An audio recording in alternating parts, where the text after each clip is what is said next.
serving as your MC for tonight. Thank you all so much for joining us here tonight. I know it's a weeknight, and we're very, very grateful to have your support and your time, and I promise you will not regret it. Your presence here truly means the world and every world out there in space. And tonight we gather in support of a very remarkable cause, the Blackwell Institute in Islamabad. The Blackwell Institute is an organization dedicated to fostering critical thinking and education in science, art, and culture. I know that you're all very excited to hear more about this great organization, but before that, we have a very exciting surprise for you. Many of you who have asked what speakers to expect for tonight, and this one will not, I was gonna say won't disappoint, but that's honestly underselling her because she's fabulous.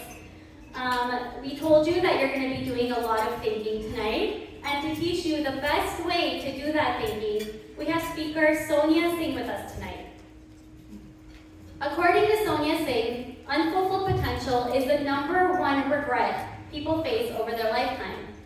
To help, she founded Sonia Singh International LLC, a leadership coaching, training, and consulting firm through which she inspires and elevates leaders at all steps of their journey.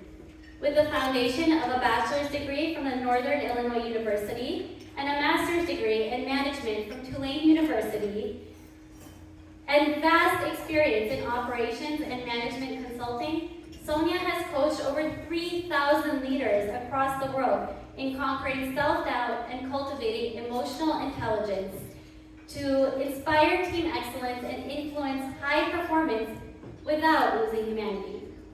And in the free time that I doubt that Sonia has, she's an adjunct professor at the University of San Francisco, an executive coach at the University of California, Davis.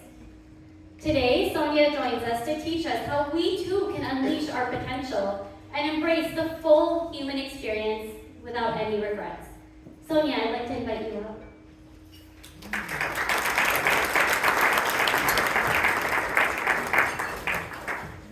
Good evening, everyone. I have in my hand here my car keys. This car key here is very important to me. I use it pretty much every day to get places. And without this key, I really can't go very far. But there was a time when this key could not help me because my car completely malfunctioned. So I'd like to take you on a journey back in time to 2004. I was early in my career and I just started a new job. And I was eager to impress. And I just started preparing for a presentation to a group of clients. And I wanted everything to go perfectly. Has that ever happened to you where you want everything to go smoothly? And then of course we know what happens next, right? It never goes perfectly. And so I'm sitting in my car, preparing. And I wanted to make sure I was there on time and everything was smooth. But all of a sudden my car started malfunctioning. Lights were going off, alarms were going off. I tried to exit my car, but it wouldn't lock.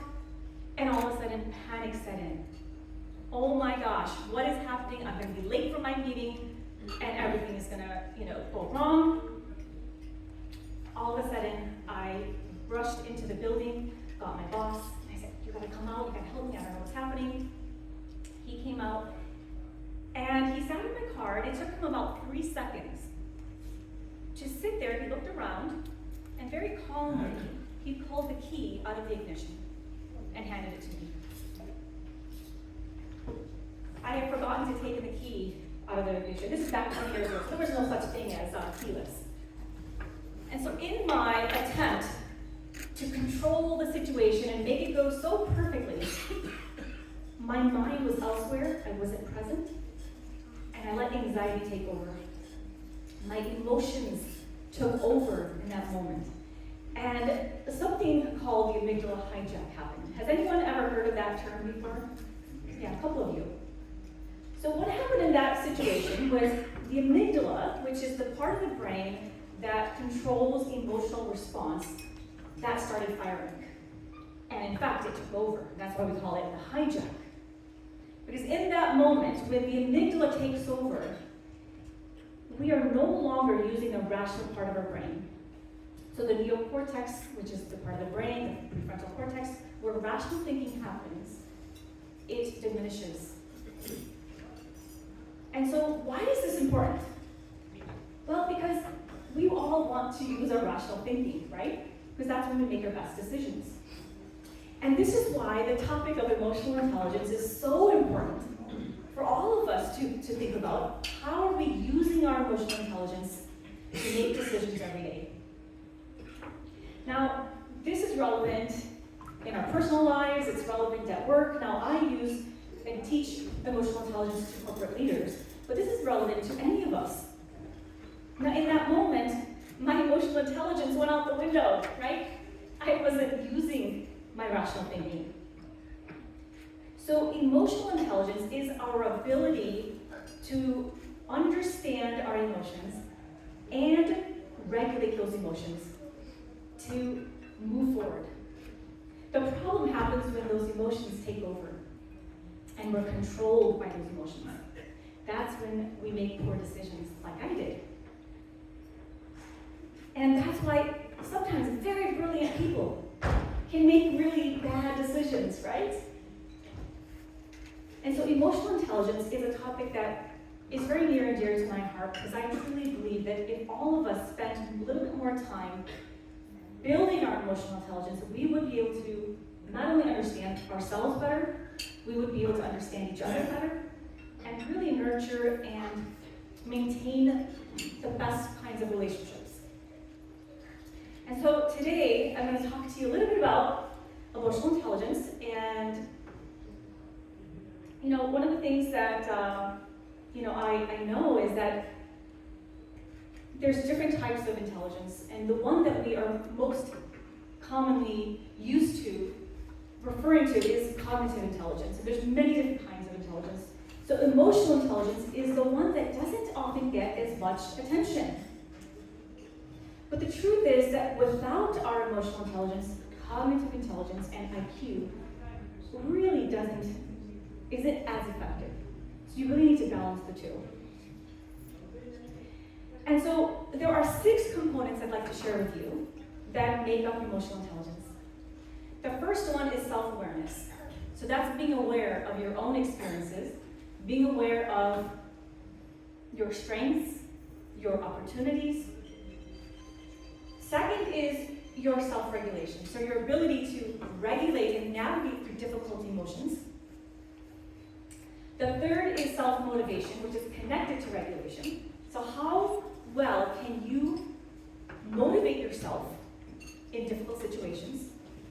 The fourth is empathy, which is our ability to recognize and understand emotions and experiences of others. Okay, so the first part is understanding yourself. The next piece is understanding others. Now, empathy does not mean that you have to take on someone else's emotions. It also doesn't mean that you have to agree with the other person. Empathy means that you have the ability to step into someone else's shoes for a moment and see from their perspective, even if you disagree. That's the key thing.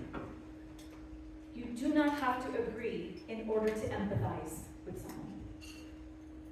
I'm sure you all know someone that you may disagree with, but you have lots of respect for. The fifth one is social awareness, which is also connected to empathy. So your ability to walk into a room and pick up on social cues. How well can you pick up on body language? That is also part of emotional intelligence. Now, 93% of our communication is nonverbal. So the words that we use only make up 7% of our communication. 93% is all nonverbal. So your ability to pick up on social cues is very important in your ability to understand someone else's experiences and your ability to decipher what's really happening in a situation. And then the last component is relationship management.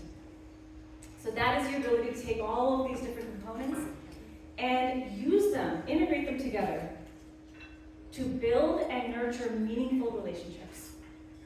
Because essentially, isn't that what life is all about, the relationships in our life.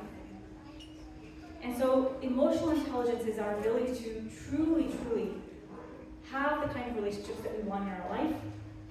And it's the ability for us to stay in control.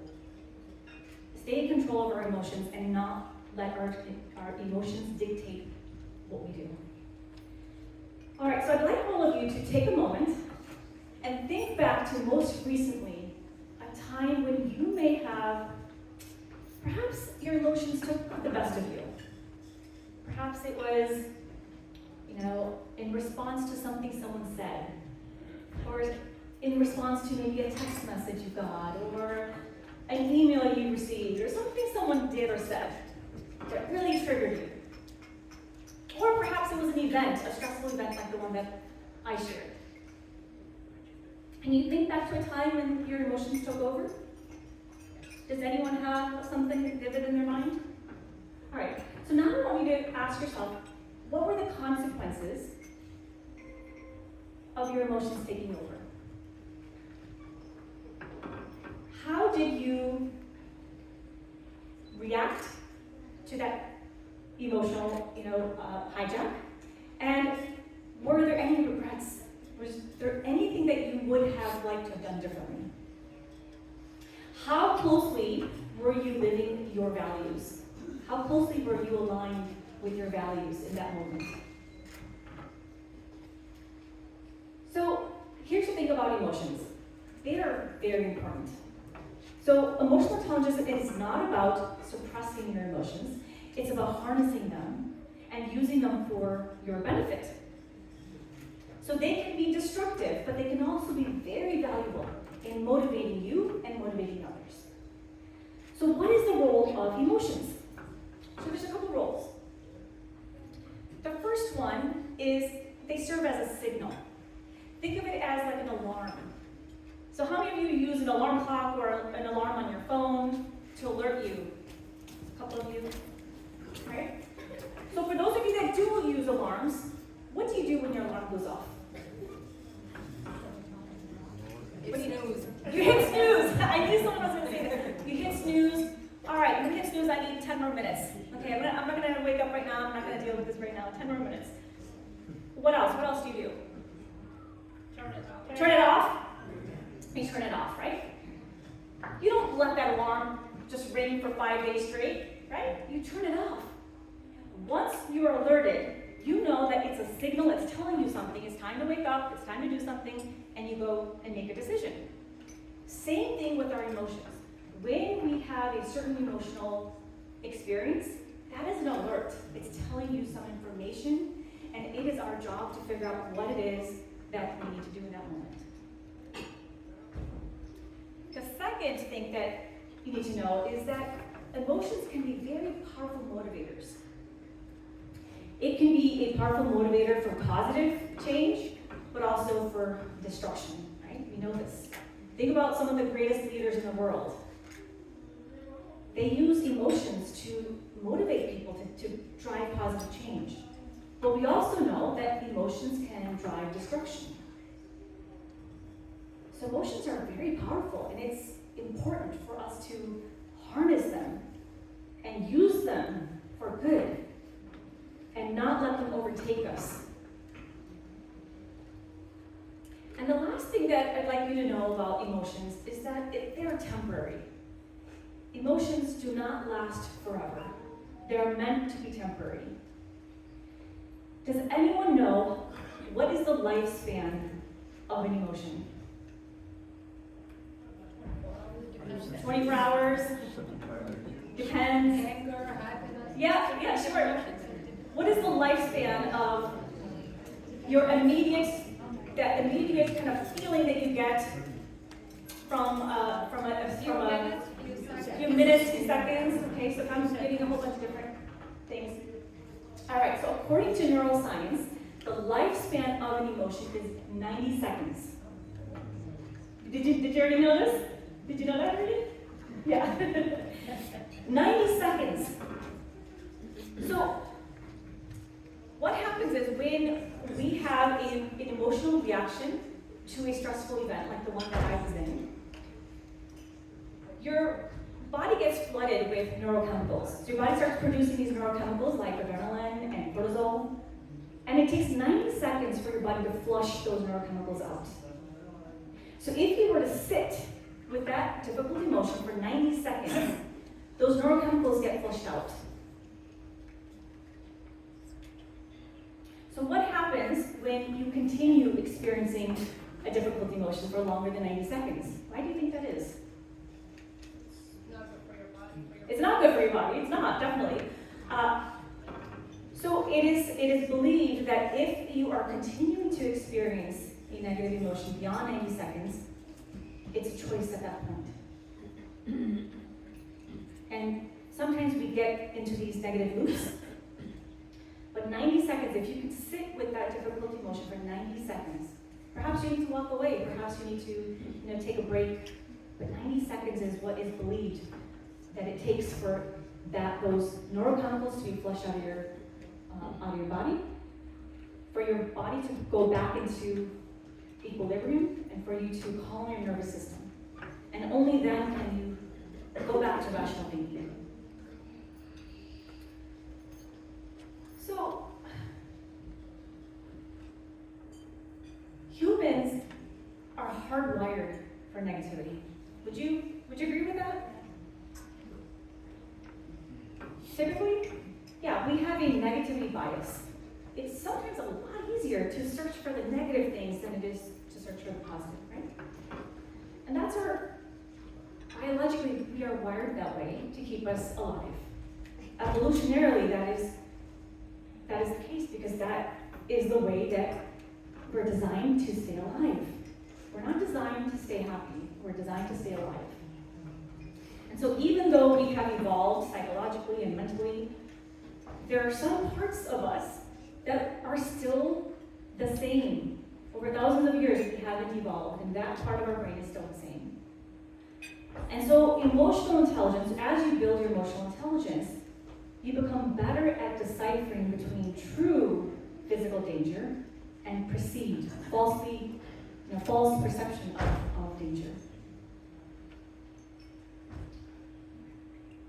So, with this, the good news is that with neuroplasticity, we know that we have the ability to rewire our brain. Even though we might have this negativity bias, we do have the ability to rewire our brain to search for more positive. Now, I'm not talking about positive toxicity and all of that. I'm talking about your ability to open yourself up to new perspectives and different perspectives than what you might be used to. It requires a desire to learn. It requires a desire to change. It requires a desire to want to learn and grow. Okay? So it starts with self-awareness, and it starts with a desire. So if you have the desire to shift your mindset, you have to start creating some self-awareness. And so what I challenge you to do is think about how you could go from a mindset of judgment, which is what we're normally wired to do, and shifting to more of a mindset of curiosity. Okay, so when you're in a mindset of judgment, and that's judgment of yourself, judgment of others, and you shift over to a mindset of curiosity, what ends up happening is you end up asking more questions. When we are asking questions from a genuine place of curiosity, there's no place for judgment. In that moment, when you are asking questions with genuine curiosity, I want to understand. I want to understand why this is happening. I want to understand this person's perspective. I want to understand why I keep feeling this way or keep experiencing the same thing, the same patterns over and over again. When you start asking questions, it opens you up to greater possibilities. It opens you up to different perspectives.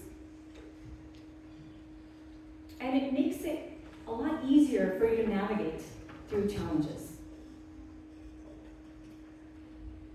So, I'd like to ask you, would you like to learn a little technique to help you regulate your emotions? No? I heard a no. Close your eyes. Just cover your ears. Yes. All right, so this technique is called stop, right? It's called stop.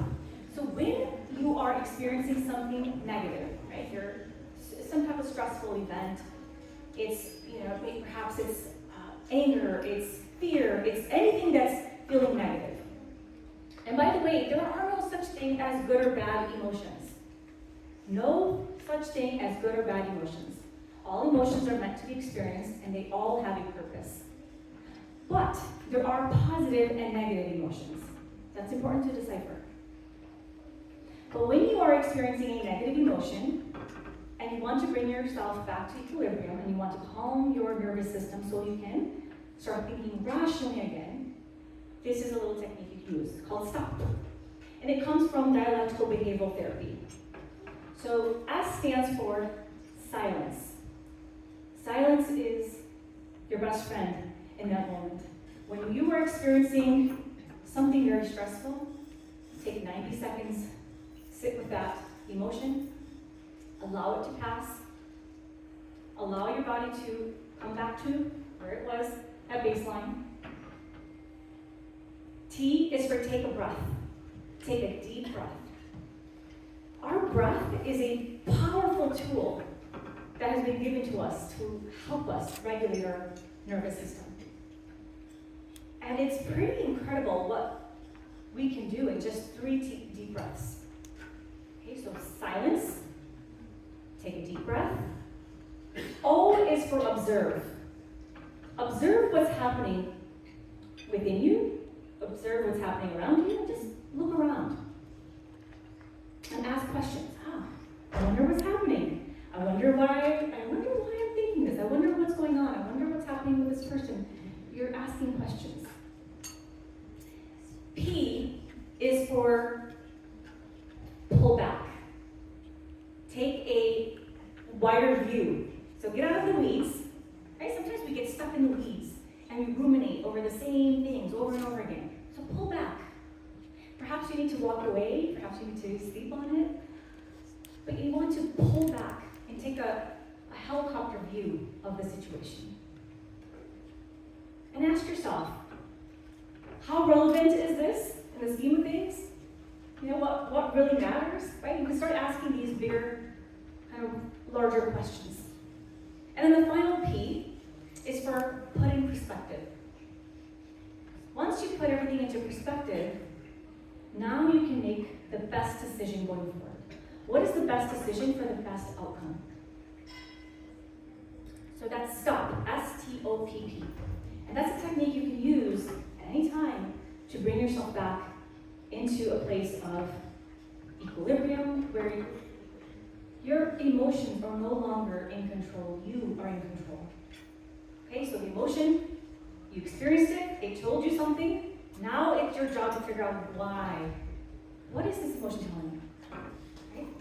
Perhaps someone crossed a boundary with you. Perhaps someone did something that wasn't okay with you, right? It's telling you something. You take these steps and you want to take the best course of action. Is this resonating? Is this making sense? So the thing about emotional intelligence is, this is something we can use every single day with ourselves, with our families, at work. And I want you to, as we conclude this topic here, I want you to really think about the more you are in control of your emotions, the more that you understand your experiences, even perhaps your chronic emotions, or there are chronic emotions that you're experiencing over and over again, the more you can understand them, the more you will be empowered to take control of your actions, your decisions, and your relationships. So I want to thank all of you for joining me on this journey, this exploration of emotional intelligence. And if there are any questions, I am here and happy to answer them. Thank you.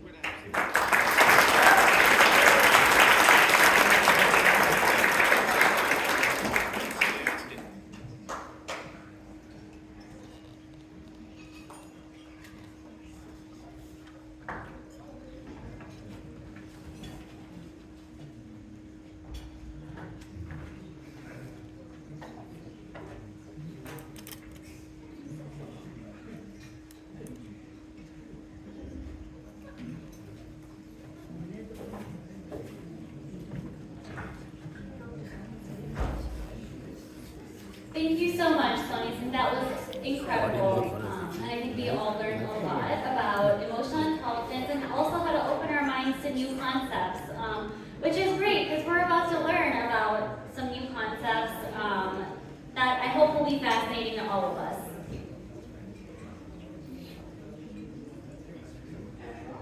If I can continue to have your attention, please. I'd like to, if everyone can be seated and if I can get back your attention, please. I'm going to go ahead and introduce our host for tonight, a huge supporter and fan of the Black Hole, and someone who embodies the mission of supporting anybody who wants to learn anything about new academics and new endeavors. I'd like to welcome Abbas Hibdullah.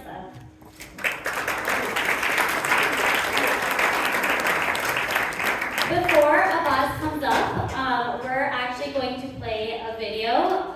He believes that rather than from him, you are best served learning about the Black Hole from Dr. Hoodboy himself. So we're going to go ahead and play a video where you learn a little bit more about why we're all here today. The black hole is an unusual